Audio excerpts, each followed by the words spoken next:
ప్రమాదవశాత్తు జరిగిన అగ్ని ప్రమాదంలో వేములవాడ రూరల్ మండలం హనుమాజీపేట గ్రామానికి చెందిన గొర్రె రాజవ్వ మైసయ్య ఇల్లు దగ్ధమైంది. ప్రమాదవశాత్తు జరిగిన అగ్ని ప్రమాదంలో ఒక్కసారిగా చెలరేగిన మంటలు పరిసర ప్రాంతాలను వణికించాయి. స్థానికుల సమాచారంతో సంఘటనా స్థలానికి చేరుకున్న ఫైర్ సిబ్బంది మంటలను అదుపు చేశారు. సంఘటనా స్థలాన్ని రెవెన్యూ పోలీస్ అధికారులు పరిశీలించారు.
గ్రామంలో గొర్రె మైసయ్య అనే మాజీ సర్పంచ్ గొర్రె రాజా వారి ఇల్లు అనుకోకుండా మరి షార్ట్ సర్క్యూట్ వలన ఎలా తెలియదు, పూర్తిగా తెలియదు.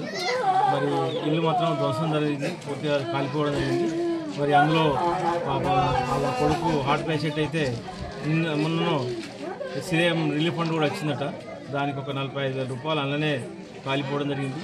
అలానే వాళ్ళ కోడలు వాళ్ళ పిల్లల ఆభరణాలు బంగారం కూడా ధ్వంసం అయిపోయింది, అందులోనే కాలిపోయింది. అది దొరకడం లేదు. మరి వాస్తవంగా ఏంటంటే మన ప్రభుత్వం వారిని చేదో ఆదుకోవాలని చెప్పి మనస్ఫూర్తిగా మరి ఎమ్మెల్యే గారు కానీ వారి యొక్క కోరడం జరుగుతుంది. తప్పనిసరిగా గవర్నమెంట్ గొర్రె మైసయ్యను ఆదుకోవాలని చెప్పి కోరుకోవడం జరుగుతుంది. 15 నిమిషాల ప్రాంతంలో ఇలా మైసయ్య ఇల్లు కొడుకు పేరు రఘు ఇల్లు కాలుతుంది, షార్ట్ సర్క్యూట్ అయ్యి ఇల్లు కాలుతుంది అనేది మాకు ఇన్ఫర్మేషన్ వచ్చింది. మేము ఆ వెంటనే ఒక నిమిషంలో బయలుదేరి రావడం అనేది. మేము వచ్చేసరికి దాదాపు పూర్తిగా ఇల్లు కూడా కూలిపోయి ఉన్నది. ఆ బీరువా అంతా బట్టలు అవన్నీ అంటుకొనే ఉన్నాయి. వచ్చి ఒక వితిన్ 10 మినిట్స్లో ఫైర్ కంట్రోల్ చేయడం అయిపోయింది. సిబ్బంది వచ్చి కాకుంటే ఇక్కడికి రావడానికి ఫైర్ ఇంజిన్ రావడానికి కూడా ప్లేస్ లేదు, కొంచెం దూరం ఉన్నది. ఒక 4-5 లైన్లు వేసుకొని వర్క్ చేయడం జరిగింది. కాకపోతే అది షార్ట్ సర్క్యూట్ వల్ల అయిందని వాళ్ళు చెప్పడం జరుగుతుంది. ఇంకా ఎంత నష్టం అనేది మనకు ఇంకేం తెలియరాలేదు. వాళ్ళని అడిగి వివరాలు చెప్తాం.